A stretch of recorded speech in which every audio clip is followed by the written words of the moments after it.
निवेदन है और सभी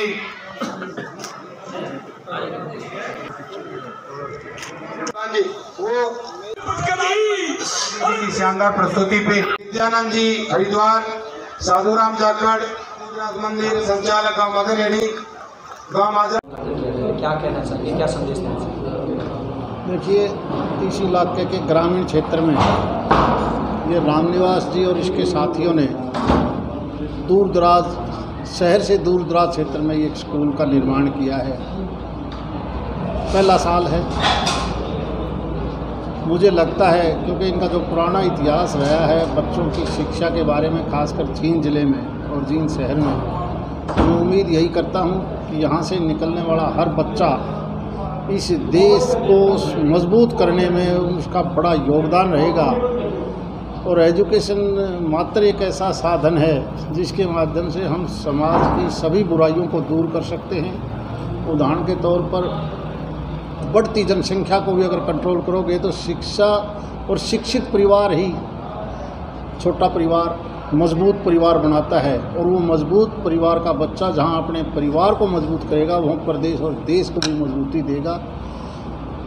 क्योंकि हम 21वीं सदी के अंदर एंट्री कर चुके हैं और आज के दिन प्रदेश में प्राइवेट सेक्टर में जिस प्रकार से शिक्षा जगत के स्कूल या हायर एजुकेशन की संस्थाओं का बड़ा योगदान रहा है, मैं यहाँ आके देखकर ईमानदारी से कह सकता हूँ, मेरा जहाँ तक अनुभव है कि इस स्कूल के माध्यम से हमारे इलाके को बहुत बड़ा फायदा हुआ। Thank you. मैडम, आज स्कूल की ओपनिंग की है, क्या संदेश है? सबसे पहले तो मैं न्यूज़ चैनल का धन्यवाद करती हूँ, आपने इतना मान सम्मान दिया। और मैं एक ही बात कहूँगी, पूरी स्कूल कमेटी को, प्रिंसिपल भाई साहब को, सभी को मेरी बहुत बहुत शुभकामनाएं कि उन्होंने एक नई संस्था की शुरुआत की है। तो मेरा तो एक ही मकसद है कि ग्रामीण परिवेश में जितने हो घर घर में शिक्षा पहुँचे और बच्चे शिक्षित हों और उनका विकास हो, उनका आत्मविश्वास बढ़े, वो अपनी लाइफ में एक अच्छे इंसान बने। शिक्षा ही एक सिर्फ सर्विस के लिए नहीं है, सिर्फ नौकरी के लिए नहीं है। शिक्षा का मकसद होता है कि एक अच्छे इंसान का निर्माण होना। तो आज ये इतनी अच्छी शुरुआत एक ग्रामीण परिवेश में की गई है। गांव के इलाके के बच्चों को अच्छी सुविधाएं मिलेगी, अच्छा स्कूल मिलेगा, अच्छे टीचर यहाँ पर जो कि वो बिना अप्रोच के यहाँ पर जो टीचर लगे हैं, जो एक कि उनकी क्वालिटी के माध्यम से वो लोग बच्चों के अंदर एक योग्यता से बच्चों को तैयार करेंगे। तो ये बहुत ही बड़ी सौभाग्य की बात है इस इलाके के लिए। इस इलाके के बच्चे शिक्षित होंगे और आगे बढ़ेंगे। मैम, आज जैसे कि आप एक आइडल हो लड़कियों के लिए, और कहीं ना कहीं समाज के डर से लड़की आगे नहीं बढ़ पाती, और आपने माउंट एवरेस्ट को फतह किया है, तो क्या आप उन लड़कियों को मैसेज देना चाहोगे, क्या उनके परिवार को मैसेज देना चाहोगे जो कहीं ना कहीं समाज के डर के कारण जो दबा दी जाती है? देखिए, डर सिर्फ लड़की के लिए नहीं है, लड़का लड़की दोनों के लिए है। क्या होता है कि स्टार्टिंग में जब कोई भी बच्चा कुछ करना चाहता है तो हम ये कहते हैं कि ये नहीं कर सकता। तो मेरा ये मानना है, कोई भी बच्चा हो जब वो स्टार्टिंग से अपना जीवन की यात्रा शुरू करता है तो वो कुछ भी एक्टिविटी करे तो हमने उसको मोटिवेट करना चाहिए और ये कहना चाहिए कि बेटा आप बहुत कुछ कर सकते हो। तो ऐसा नहीं है कि लड़का और लड़की कि भाई उनके लिए डर का कारण है या डर का मालूम, उनके डर को ख़त्म करना हमारा मेन मोटिव होना चाहिए। चाहे पेरेंट्स हो चाहे टीचर हो, उनके मनोबल को बढ़ाएं, उनको आगे लेके जाएं। और लड़कियों के लिए मैं एक ही बात कहूँगी कि अब तो माहौल बहुत बदल चुका है। अब तो हर पेरेंट्स चाहता है कि मेरी बेटी आगे पढ़े, बढ़े, आगे कुछ करे। अब वो माहौल नहीं रहा आज से 20 साल पहले की मैं बात करूँ। आज तो माहौल बिल्कुल बदल चुका है। हर पेरेंट्स चाहता है कि मेरे बच्चे कामयाब हो, वो मेहनत करें। लेकिन एक ही बात कहूँगी, बगैर मेहनत के कोई भी कामयाबी का शॉर्टकट रास्ता नहीं है। उसके लिए आपने जी तोड़ मेहनत करनी पड़ेगी। सर, आज स्कूल की ओपनिंग की गई है और काफ़ी यहाँ पर गेस्ट वगैरह भी आए हैं, ग्रामीण एरिया के लोग भी आए हैं, बच्चे भी आए हैं, तो क्या आप कहना चाहोगे आज के कैसा रहा मतलब ओपनिंग का दिन? आज 27 मार्च को ग्रामीण अंचल में नेक्स्ट स्टेप ग्लोबल स्कूल की इनॉग्रेशन प्रोग्राम था, जिसका विधिवत रूप से मान्यवर चौधरी धर्मवीर सिंह MP भिवानी ने और चौधरी धर्मवीर सिंह और सतपाल ब्रह्मचारी जी ने इनका विधिवत रूप से उद्घाटन किया। और आज नेक्स्ट स्टेप ग्लोबल स्कूल की जो विधिवत शुरुआत हुई है, बहुत ही अच्छे तरीके से शुरू हुई है। ये ग्रामीण अंचल के बच्चों को जो जीवन में ये हर एक व्यक्ति के जीवन में ये बात आती है कि हमारा अगला कदम हो क्या, तो उन सभी के लिए ये अगला कदम नेक्स्ट स्टेप ग्लोबल स्कूल है, जिसके आपके बच्चों के भविष्य यहाँ पर बनेगा और बहुत ही अच्छी शिक्षा यहाँ पर दी जाएगी। तो सर जैसे ग्रामीण एरिया के अंदर ही क्यों जो है उत्पन्न करना पड़ा? देखो, हमारे ग्रामीण इलाके के अंदर टैलेंट बहुत ज़्यादा है, परंतु उनको प्रॉपर सुविधाएं नहीं मिल पाती। वो सारी सुविधाएं जो एक शहर के स्कूल में होती हैं वो हम इस ग्रामीण अंचल में दे रहे हैं, और बच्चे जब उन सुविधाओं को यूज़ करेंगे तो उनसे बहुत अच्छे रिजल्ट निकलेंगे। तो बच्चों के लिए किस तरह की फैसिलिटी स्कूल के अंदर होगी? आज के दिन जो अपडेटेड एजुकेशन है, पहले एजुकेशन पैटर्न अलग था, आज का एजुकेशन पैटर्न अलग है, और जो आईटी से अपडेटेड एजुकेशन पैटर्न है उसके साथ ही नई नई टेक्नोलॉजी के साथ एजुकेशन होगी, जिसमें शिक्षा, संस्कार और अनुशासन सभी मौजूद है।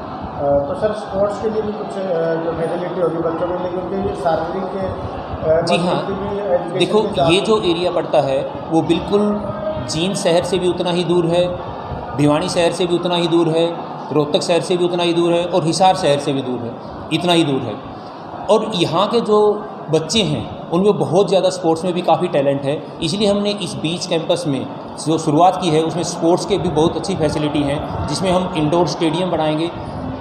आगे आने वाले साल के अंदर ही हमें खो खो का और इंडोर में रेसलिंग, कबड्डी और बॉक्सिंग का जो एक जिम है वो तैयार करेंगे। तो जैसे जींद, भिवानी, रोहतक से जो बच्चे स्टडी के लिए आएंगे तो उनको किस प्रकार की सुविधाएं दी जाएंगी? यहाँ पर अगले साल से हॉस्टल सुविधा भी मौजूद होगी, और इस साल अभी हमने 8वीं तक का स्टार्ट किया है स्कूल। पहला सेशन है हरियाणा बोर्ड से है, उसके बाद हम CBSE में इसको मान्यता कन्वर्ट करेंगे।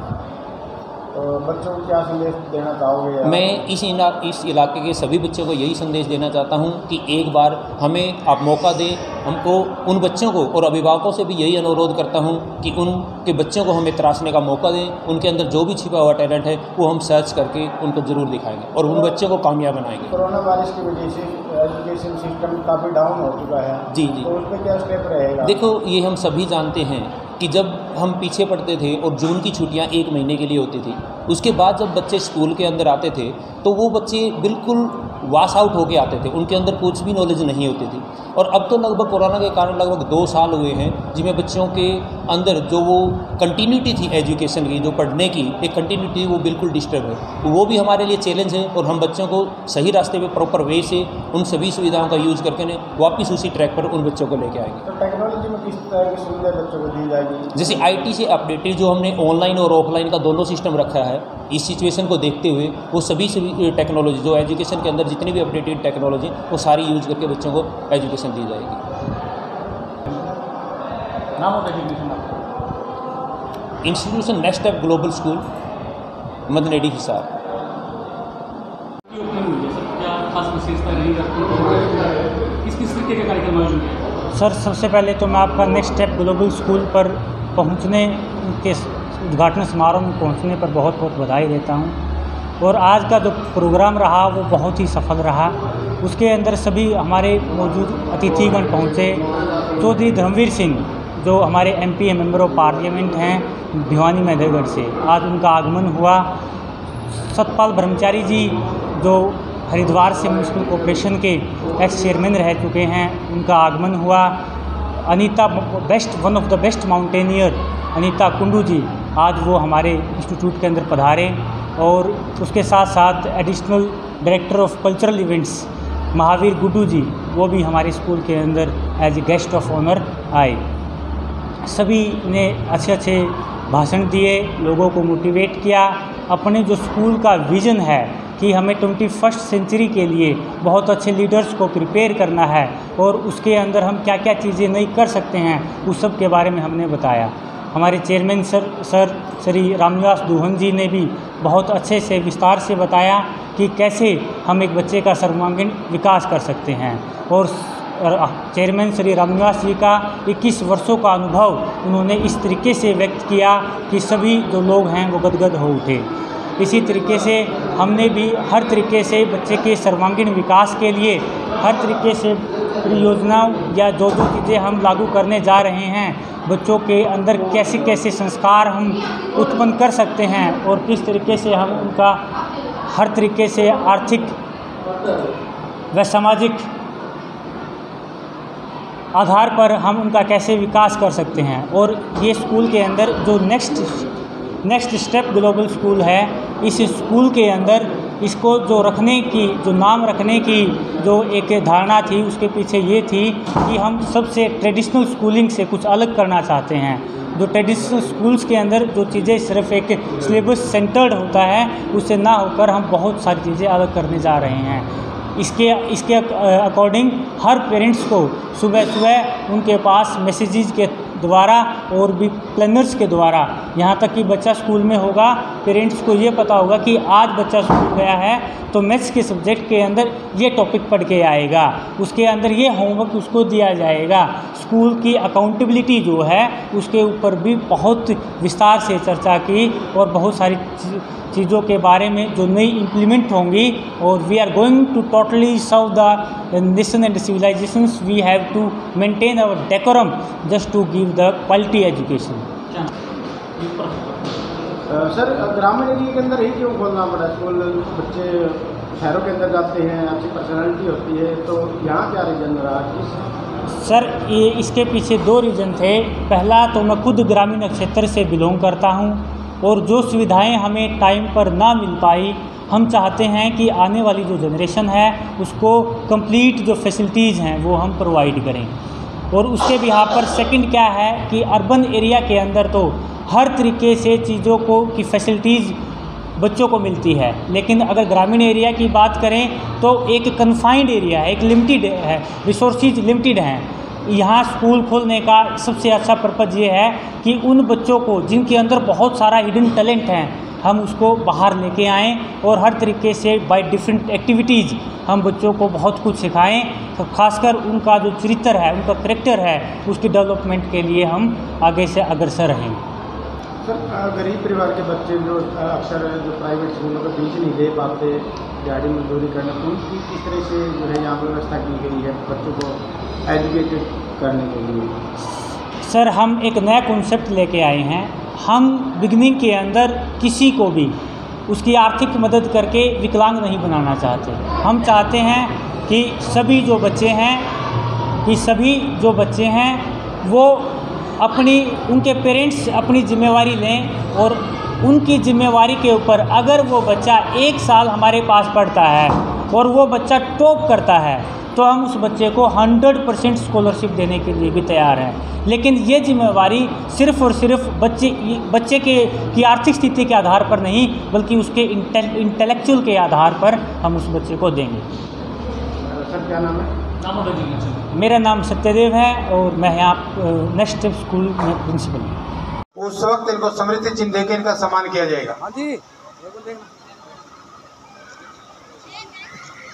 विशेष तौर से बधाई के पात्र ये सब लोग हैं जिन्होंने इस कार्य दिन रात आराम सब छोड़ के सब काम किया स्कूल के लिए।